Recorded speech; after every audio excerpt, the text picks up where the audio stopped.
Congratulations. எதுக்குன்னு கேட்குறீங்களா?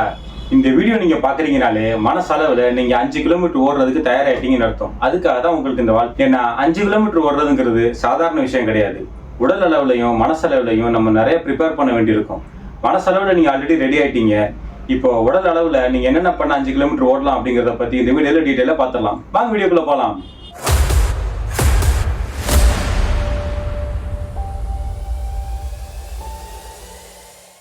First ஒரு டிஸ்க்ளைமர் சொல்லிடுறேன்.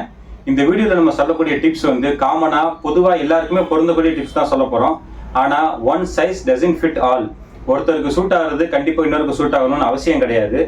இதே டிப்ஸை ஃபாலோ பண்ணி நிறைய பேர் வந்து 5 கிலோமீட்டர்ஸ் ஈஸியாக ஓடி இருக்காங்க. அதுக்காக உங்களாலையும் ஃபர்ஸ்ட் அட்டெம்ப்ட்லேயே பண்ண முடியும் அப்படின்னு அர்த்தம் இல்லை. சில நேரங்களில் இந்த பிளானில் கொஞ்சம் சேஞ்சஸ் பண்ண வேண்டியிருக்கும். ஸோ அந்த மாதிரி இருந்துச்சுன்னா நீங்கள் எதை நினச்சும் ஃபீல் பண்ண வேண்டாம். யாரோடையும் உங்களுடைய ப்ராக்ரஸை கம்பேர் பண்ணாதீங்க. உங்கள் பாடிக்கு உங்களுக்கு எது செட் ஆகுதோ அந்த மாதிரி ஸ்லோவாக பண்ணுங்க. நானும் என் ஃப்ரெண்டு ஒரே நேரத்தில் அந்த பிளானை ஸ்டார்ட் பண்ணோம், அவன் முடிச்சிட்டானே நான் என்ன ஏன் முடிக்கல அப்படின்னு எதை நினச்சி ஃபீல் பண்ணாதீங்க. ஏன்னா நம்ம எவ்வளோ நாளில் பண்ணுறோம் அப்படிங்கிறது முக்கியம் இல்லை, பண்ணுறோமா இல்லையா அப்படிங்கிறது தான் முக்கியம். அடுத்த முக்கியமான விஷயம், நீங்கள் பல வருஷம் கழிச்சு முதல் தடவையாக நீங்கள் ஓட போகிறீங்க அப்படின்னா உங்களுக்கு ஆல்ரெடி ஏதாவது சில மெடிக்கல் காம்ப்ளிகேஷன்ஸ் இருக்கா அப்படிங்கிறத டாக்டர்கிட்ட கன்சல்ட் பண்ணிக்கோங்க. அதுலேயும் குறிப்பாக உங்களுக்கு நீ பெயின் அல்லது ஹார்ட் ப்ராப்ளம் அல்லது சுகர், பிபி, டயபெட்டிஸ் இந்த மாதிரி ஏதாவது இருந்துச்சுன்னா ஒரு டாக்டரை கன்சல்ட் பண்ணிவிட்டு இந்த பிளானை உங்களுக்கு எக்ஸ்பிளைன் பண்ணிவிட்டு உங்கள் உடம்புக்கு இது சூட் ஆகும் அப்படிங்கிறத தெரிஞ்சுட்டு அப்புறமா இந்த பிளானை ஸ்டார்ட் பண்ணுங்க. அடுத்த முக்கியமான விஷயம், நீங்கள் 5 கிலோமீட்டர் ஓடுறீங்கன்னா கிட்டத்தட்ட உங்கள் பாடி வந்து ஒரு 45 மினிட்ஸ்லேருந்து 1 hour வரைக்கும் கான்ஸ்டன்ட்டாக ஒரு மூவ்மெண்ட்ல இருக்க போகுது. அதனால எடுத்தோடனே இதை பிளான் பண்ணாமல் ஹவு டு ஸ்டார்ட் ரன்னிங் அப்படின்னு ஒரு வீடியோ போட்டிருக்கேன். அந்த வீடியோட லிங்க் இங்கேயும் நான் டிஸ்கிரிப்ஷன்லேயும் தரேன். அந்த வீடியோ முதல்ல பார்த்துட்டு அட்லீஸ்ட் ஒரு 45 மினிட்ஸ் உங்களால் கண்டினியூஸாக ஏதாவது ஒரு ஆக்டிவிட்டி பண்ண முடியுது. அதாவது நீங்கள் ரெகுலராக காலையில் ஒரு 45 மினிட்ஸ் வாக்கிங் போடுறீங்க, அதாவது நீங்கள் ரெகுலராக ஒரு 45 மினிட்ஸ் உங்களால் கண்டினியூஸாக நடக்க முடியும் அப்படிங்கிற ஸ்டேஜுக்கு உங்கள் பாடியை டெவலப் பண்ணிட்டு அதுக்கப்புறமா இந்த 5K ரன்னிங் ப்ரோக்ராமை நீங்கள் ஸ்டார்ட் பண்ணுங்க. அடுத்து ரன்னிங் பண்ணுறது நமக்கு ஒரு ப்ளசண்டான எக்ஸ்பீரியன்ஸாக இருக்கணும் அப்படின்னா நம்ம ரன்னிங் பண்ணும்போது ரொம்ப கம்ஃபர்டபுளாக ஃபீல் ஆகணும். ஸோ ரன்னிங் பண்ணுறதுக்கான காஸ்டியூம்ஸ் ரொம்ப ரொம்ப முக்கியம். ஸோ நீங்கள் ரன்னிங்கை ஸ்டார்ட் பண்ணுறதுக்கு முன்னாடி dry fit T shirt, run specific shorts இது எல்லாத்தையும் முதல்ல வாங்கிக்கோங்க. அதே மாதிரி உங்கள் காலுக்கு சூட் ஆகிற மாதிரி கரெக்டான ரன்னிங் ஷூஸ் போடுறது ரொம்ப ரொம்ப அவசியம். ஏன்னா நம்ம காலில் வந்து பல பேராமீட்டர்ஸ் இருக்குது. அண்டர் ப்ரோனேஷன், ஓவர் ப்ரோனேஷன் அப்படின்னு நம்ம காலோட ப்ரொஃபைல் வச்சு ரன்னிங் ஷூஸோட சைஸ் வந்து மாறும். அதனால நீங்கள் ரன்னிங் ஷூ வாங்கும்போது ஆன்லைனில் வாங்காமல் பக்கத்தில் இருக்க ஒரு ஸ்போர்ட்ஸ் கடையில் போய் அங்கே உள்ள எக்ஸ்பர்ட்டோட கைடன்ஸில் உங்கள் காலுக்கு எது கரெக்டாக சூட் ஆகுதோ அந்த மாதிரி ஷூவை பார்த்து வாங்குங்க. ஏன்னா நீங்கள் கரெக்டான ஷூவோ அல்லது கரெக்டான காஸ்டியூமோ போடலை அப்படின்னா ரன்னிங் பண்ணும்போது உங்களுக்கு சாஃபிங் இஷ்யூஸ் வரும். அதனால நீங்கள் ரன்னிங்கை கரெக்டாக என்ஜாய் பண்ண முடியாது. உங்களுக்கு ரன்னிங் பண்ணும்போது ஒரு இரிட்டேட்டிவ் ஃபீல் வரும். அதனால நல்ல ஷூவும் நல்ல காஸ்டியூமும் முதல்ல வாங்கிக்கோங்க. இன்னொன்று, ரன்னிங்கில் நிறைய பேருக்கு வரக்கூடிய சேலஞ்ச் என்ன அப்படின்னா சாஃபிங். சாஃபிங்னா என்னன்னா நம்மளுடைய ட்ரெஸ்ஸோ நம்மளுடைய உடல் பாகங்களோ மற்ற பாகங்களோட உரசுறதுனால ஏற்படக்கூடிய வலி தான் சாஃபிங். ஸோ அதிகபட்சமாக அந்த வலி எங்கே ஏற்படும் அப்படின்னா 2 தொடைகளுக்கும் நடுவில் உள்ள பகுதி இருக்குது பார்த்தீங்களா. ஏன்னா நம்ம ஓடும்போது நம்மளுடைய 2 தொடைகளும் வந்து உரசும். ஸோ சில பேருக்கு வந்து தொடைகள் பெருசாக இருக்கும். அப்படி இருக்கும்போது அந்த தொடைகள் 2 உரச ஆரம்பிச்சிச்சுன்னா நம்ம 1 மணி நேரத்துக்கு சுமார் ஒரு 6000லேருந்து 8000 ஸ்டெப்ஸ் வரைக்கும் நடக்கும். ஸோ 8000 தடவை அந்த தொடையோட தோள்கள் உரசிச்சு அப்படின்னா அந்த தோள்களில் உராய்ப்பு ஏற்பட்டு அதுவே வந்து ஒரு எரிச்சல் கொடுக்குற ஃபீலிங்காக மாற ஆரம்பிச்சிடும். இதை அவாய்ட் பண்ணுறதுக்கு ஸ்போர்ட்ஸ் கடையில் ரன்னிங் ஸ்பெசிஃபிக் டைட் ஷார்ட்ஸ் அப்படின்னு ஒன்று விற்பாங்க. ஆவரேஜாக ஒரு 200லேருந்து 300 ரூபா அந்த ரேஞ்சு தான் இருக்கும். அது பார்த்தீங்கன்னா நம்ம தொடைகளை வந்து கொஞ்சம் இறுக்கி பிடிக்கிற மாதிரி இருக்கும். ஸோ நீங்கள் ஓடும்போது தொடைகள் வந்து உரையாது, அந்த ஷார்ட்ஸ் தான் வந்து ஒன்னோட ஒன்று உரசும். ஸோ அதனால நம்ம தொடைகளுக்கு வந்து அந்த மாதிரி சிராய்ப்பு பிரச்சனைகள் ஏற்படாது. இன்னொரு முக்கியமான விஷயம், நம்ம ரன்னிங் பண்ணும்போது பார்த்தீங்கன்னா நம்மளுடைய கைகள் வந்து கால் அளவுக்கு மூவ் ஆகும். ஸோ ஆவரேஜாக நம்ம ஒரு 5 கிலோமீட்டர் ரன் பண்ணுறோம் அப்படின்னா நம்மளுடைய கைகளும் வந்து நம்ம கால்களோட சேர்ந்து ஒரு 500லேருந்து ஒரு 600 தடவை அப்படி மூவ் ஆகும். அப்படி மூவ் பண்ணும்போது நம்மளுடைய இந்த ட்ரெஸ்ஸு நம்ம செஸ்ட்டில் உரசி நம்மளுடைய நிப்பிள் ஏரியாவில் வந்து ப்ளீடிங் ஆகிறதுக்கான சான்சஸ் நிறையா இருக்குது. நீங்கள் பல ரன்னிங் ஈவெண்ட்ஸில் பார்த்துருக்கலாம். ரன்னிங் முடிச்சதுக்கப்புறம் பார்த்தீங்கன்னா நிறைய பேருக்கு வந்து இந்த செஸ்ட்டில் இருந்து நிப்பிள்ஸ்லேருந்து ப்ளீடிங் வரும். காரணம் இந்த ட்ரெஸ்ஸு வந்து பல தடவை அந்த நிப்பிள்ஸில் உரசுறதுனால தான். ஸோ லேடிஸ் என்ன பண்ணலாம் அப்படின்னா ரன்னிங் ஸ்பெசிஃபிக் புஷ்அப்ஸ் ப்ரா அப்படின்னு சொல்லிட்டு விற்பாங்க. ஸ்போர்ட்ஸ் கடைகளில் போனீங்கன்னா இது கிடைக்கும். ஸோ அந்த மாதிரி ப்ராஸ் நீங்கள் யூஸ் பண்ணும்போது இந்த மாதிரி பிரச்சனைகள் வராது. ஜென்ஸ் என்ன பண்ணலாம் அப்படின்னா நம்ம நார்மல் பேண்டேட் இருக்குது பார்த்தீங்களா, சர்க்கிள் ஷேப்பில் இருக்கும், ஸ்கொயர் ஷேப்பில் இருக்கும். ஸோ இந்த மாதிரி பேண்டேடை வந்து நம்ம நிப்பிள் மேலே ஒட்டி வச்சுக்கிட்டோம் அப்படின்னா நம்ம ரன் பண்ணும்போது இந்த சராய்ப்புகள் எதுவுமே ஏற்படாது. இது எல்லாமே நான் முதல்ல ரன்னிங்கை ஸ்டார்ட் பண்ணும்போது எனக்கு ஏற்பட்ட பிரச்சனைகள். ஸோ இது உங்களுக்கு வரக்கூடாது அப்படிங்கிறதுக்காக என்னுடைய எக்ஸ்பீரியன்ஸ்லேருந்து நான் உங்களுக்கு ஷேர் பண்ணுறேன். சரி, இப்போ நம்மளுடைய 5K ரன்னிங் ப்ரோக்ராமை ஸ்டார்ட் பண்ணலாம். நம்மளுடைய இந்த ரன்னிங் ப்ரோக்ராமோட டியூரேஷன் வந்து 4 வீக்ஸ். ஸோ 4 வீக்ஸ் இந்த ரன்னிங் பிளானை நீங்கள் கண்டினியூஸாக ஃபாலோ பண்ணீங்கன்னா 4 வீக்ஸோட எண்டில் உங்களால கம்ஃபர்டபுளா 5K டிஸ்டன்ஸை ஈஸியா கவர் பண்ண முடியும். இந்த 4 வாரமும் நம்ம டிஸ்டன்ஸ் பேஸ்ல இல்லாம டைம் பேஸ்டா தான் நம்மளுடைய ட்ரைனிங்கை பண்ண போறோம். அதனால உங்ககிட்ட ஒரு GPS வாட்ச் அல்லது நார்மல் ஸ்போர்ட்ஸ் வாட்ச் இருந்தா அது உங்களுக்கு டைமை ட்ராக் பண்றதுக்கு ஈஸியா இருக்கும். அப்படி வாட்ச் எதுவும் இல்லைன்னா கவலைப்பட வேணாம். உங்களுடைய போன்ல இருக்கிற டைமரை வச்சே நம்ம கரெக்டான முறையில நம்மளுடைய ட்ரைனிங்கை ஈஸியா பண்ண முடியும். அடுத்து நம்ம 4 வீக்ஸ் ரன்னிங் பிளான் சொன்னோம் இல்லையா, இந்த 4 வீக்ஸ்ல வாரத்துக்கு நம்ம 4 நாள் தான் ட்ரெயின் பண்ண போறோம்.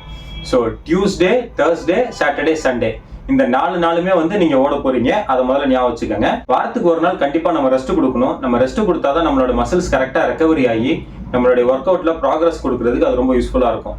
அதனால நான் ப்ரிஃபர் பண்றது நம்மளோட லாங் ரன்ஸ் எல்லாமே சண்டே வச்சுக்கிற மாதிரியும், மண்டே அடுத்த நாள் நம்ம ஆஃபீஸ் போற காரணத்தினால அன்னைக்கு ரெஸ்ட் டைம் அந்த மாதிரி தான் அந்த பிளான் பண்ணியிருக்கேன். சப்போஸ் உங்களுடைய ஒர்க் காரணமா உங்களுக்கு சண்டே லீவு கிடையாது, வேற நாள் அப்படின்னா நீங்க அதுக்கேற்ற மாதிரி இந்த பிளானை நீங்க ஆல்டர் பண்ணிக்கங்க. ஸோ நம்ம 4 நாள் பிளான் சொன்னோம் இல்லையா, டியூஸ்டே, தேர்ஸ்டே, சாட்டர்டே, சண்டே. இதுல டியூஸ்டே, தேர்ஸ்டே, சாட்டர்டே இந்த 3 நாளும் நம்ம ரன்னிங் பண்ணுவோம், இன்டர்வல் ட்ரைனிங்ஸ் பண்ண போறோம். சண்டே எப்பவுமே லாங் ரன்னுக்கு வச்சுக்கோங்க. ஏன்னா அடுத்த நாள் நம்ம ரெஸ்ட் டேக்கு முன்னாடி உள்ள நாள் லாங் ரன் வச்சுக்கிறது நம்ம உடம்புக்கும் நம்ம ரெக்கவரிக்கும் ரொம்ப நல்லது. இதெல்லாம் மற்ற 2 நாள் இருக்கு பாத்தீங்களா, அதாவது புதன்கிழமையும் வெள்ளிக்கிழமையும், இந்த 2 நாட்களும் நம்ம ஸ்ட்ரென்த் ட்ரைனிங் பண்றது ரொம்ப அவசியம். ஏன்னா ஸ்ட்ரென்த் ட்ரைனிங் தான் நம்ம கட்டடத்துக்கு இருக்கக்கூடிய அஸ்திவாரம் மாதிரி. நம்ம மசில்ஸ் கரெக்டான ஸ்ட்ரென்த்ல இருந்தாதான் நம்ம பண்ணக்கூடிய ஒர்க் அவுட் எல்லாத்தையுமே அதால தாங்கக்கூடிய கெப்பாசிட்டி அது கிடைக்கும். அதனால வீக்லி ட்வைஸ் கண்டிப்பா ஸ்ட்ரென்த் ட்ரைனிங் பண்ணணும். எக்காரணம் கொண்டு அதை மிஸ் பண்ணிடாதீங்க. ஸ்ட்ரென்த் ட்ரைனிங் வரும்போது நீங்க ஜிம்முக்கு போய் அப்படிதான் பண்ணணும்னு அவசியம் கிடையாதுங்க. வீட்டிலேயே பண்ணக்கூடிய சிம்பிளான ஒர்க் அவுட்ஸ் இருக்கு. அதாவது புஷ் அப்ஸ், புல் அப், ஸ்குவாட், லஞ்சஸ், கிரன்ச்சஸ் இந்த மாதிரி ஒர்க் அவுட்ஸ் பண்ணாலே போதும்.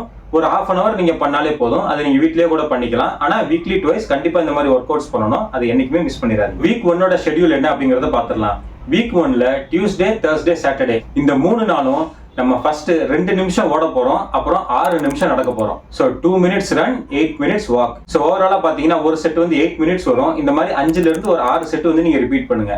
ஸோ உங்களுடைய டோட்டல் ஒர்க் அவுட் டைம் பாத்தீங்கன்னா ஒரு 45 minutes பிளஸ் ஆர் மைனஸ் ஒரு 5 minutes அந்த ரேஞ்சில் இருக்கும். ஸோ ஃபர்ஸ்ட் நீங்க 2 minutes ரன் பண்ணுங்க, அப்புறம் 6 நிமிஷம் நீங்க வாக் பண்ணுங்க. இந்த 2 minutes ரன்னு சொல்லும்போது எப்படி பண்ணணும் அப்படின்னா, நீங்க கம்ஃபர்டபுளா உங்க பக்கத்துல ஒருத்தர் இருக்காருன்னு வச்சுக்கோங்களேன், அவரோட நீங்க பேசிக்கிட்டே ஓடுற அளவுக்கு உங்களுடைய ரன்னிங் ஸ்பீட் இருக்கணும். நம்ம ரன்னிங் பண்ண போறோம் அப்படின்ற ஆர்வத்துல ரொம்ப ஃபாஸ்டா என்னைக்குமே ஓடிடாதீங்க. ஸ்லோவா பண்ணுங்க. ஸ்லோவா பண்ணதான் நம்மளுடைய மசில்ஸ் கரெக்டான முறையில டியூன் ஆகும். அதனால எடுத்தோடனே ஃபாஸ்டா பண்றது நம்ம உடம்புக்கு நல்லதுக்கு பதிலாக கெடுதலை தான் தரும். ஸோ உங்க பக்கத்துல இருக்கவர்கிட்ட கம்ஃபர்டபுளா நீங்க பேசுற அளவுக்கு உங்களுடைய பேஸ் இருக்கணும். ஸோ அந்த ஸ்பீட்ல ஒரு 2 minutes கண்டினியூஸா ரன் பண்ணுங்க. அப்புறமா ஒரு 6 minutes வாக் பண்ணுங்க. மறுபடியும் 2 minutes ரன் பண்ணுங்க, 6 minutes வாக் பண்ணுங்க. இப்படியே கண்டினியூஸா ஒரு 5ல இருந்து 6 செட் இதை ரிப்பீட் பண்ணுங்க. Tuesday, Thursday, Saturday. So first week இந்த 3 நாள் இதை பண்ணுங்க. இது முடிச்சதுக்கு அப்புறம் சண்டே ஒரு 45 minutes நம்ம கண்டினியூஸா வாக் பண்ணணும். சண்டே வாக்கிங் டிஸ்டன்ஸை நீங்க 45 minutes இருந்து 1 hour கூட இன்க்ரீஸ் பண்ணிக்கலாம். ஸோ வீக் 1 எந்த அளவுக்கு உங்களால கம்ஃபர்டபுளா பண்ண முடியுமோ, ரிலாக்ஸா பண்ண முடியுமோ அந்த அளவுக்கு பண்ணீங்கன்னா போதும். வீக் 1 முடிச்சதுக்கு அப்புறம் வீக் 2. ஸோ வீக் 1ல நம்ம எப்படி 2 minutes run and 6 minutes walk பண்ணோம் இல்லையா, வீக் 2ல நம்ம 4 minutes run and 4 minutes walk பண்ண போறோம். மறுபடியும் சொல்றேன், இந்த 4 minutes ரன்னை நீங்க வேகமா ஓடக்கூடாது, கம்ஃபர்டபுளான பேஸ்ல ஓடணும். ஸோ இந்த 4 minutes நீங்க கண்டினியூஸா ஸ்லோ ஜாகிங் பண்ணிக்கிட்டே இருக்கணும். நிக்காம ஓடுறதா நம்மளுடைய டார்கெட். ஸோ உங்களுடைய பேஸ் கூட இருக்கா கம்மியா இருக்கா அப்படிங்கறத செக் பண்றதுக்கு பக்கத்துல ஒருத்தர் கூட நீங்க பேச முடியுதா அப்படிங்கறத செக் பண்ணிக்கோங்க. எப்போ உங்களால கரெக்டான அளவு மூச்சு விட முடியலையோ, நீங்க பிரீத்திங் ஸ்ட்ரகிள் பண்றீங்க அப்படின்னா அப்போ உங்களுடைய ஸ்பீடு உங்க அளவுக்கு மீறி ஜாஸ்தியா இருக்குன்னு அர்த்தம். உடனே நீங்க ஸ்பீடை கம்மி பண்ணிக்கோங்க. ஸோ வீக் 2லயும் அதே 3 நாள் டியூஸ்டே, தேர்ஸ்டே, சாட்டர்டே ஒரு 5 to 6 செட்ஸ் இந்த மாதிரி பண்ணணும். ஸோ வீக் 2ஓட டியூரேஷனும் பார்த்தீங்கன்னா ஒரு நாளைக்கு அவரேஜா 45 minutes அவ்வளோதான் வரும். ஸோ வீக் 2ல இந்த 3 நாள் முடிச்சதுக்கு அப்புறம் வீக் 2ஓட சண்டேல மறுபடியும் நம்ம ஒரு 45 minutesல இருந்து ஒரு 60 minutes வரைக்கும் வாக் பண்ண போறோம். ஆனா இந்த வாக் ஒரு நார்மல் வாக்கா இல்லாம கொஞ்சம் பிரிஸ்க் வாக். அதுக்காக உங்களை நான் ரன்னிங் பண்ண சொல்லல, நார்மல் ஸ்பீட்ல இருந்து கொஞ்சம் ஃபாஸ்டா நீங்க நடங்க. ஸோ வீக் 2ஓட சண்டே லைட்டா ஒரு பிரிஸ்க் வாக். 2 வாரம் முடிஞ்சிருச்சு. இப்போ 3வது வாரம் நம்ம என்ன பண்ணணும் அப்படின்னா, நம்ம 4 minutes and 4 minutes இருந்துச்சு பாத்தீங்களா, அது நம்ம 6 and 2 மாத்த போறோம். ஸோ 6 minutes கண்டினியூஸா ரன் பண்ணணும், அதுக்கப்புறம் 2 minutes வாக் பண்ணணும். So Tuesday, Thursday, Saturday week 3ல நம்ம 6 minutes run plus 2 minutes walk. இதே மாதிரி ஒரு 5 to 6 times இதை கண்டினியூஸா நம்ம ரிப்பீட் பண்ண போறோம்.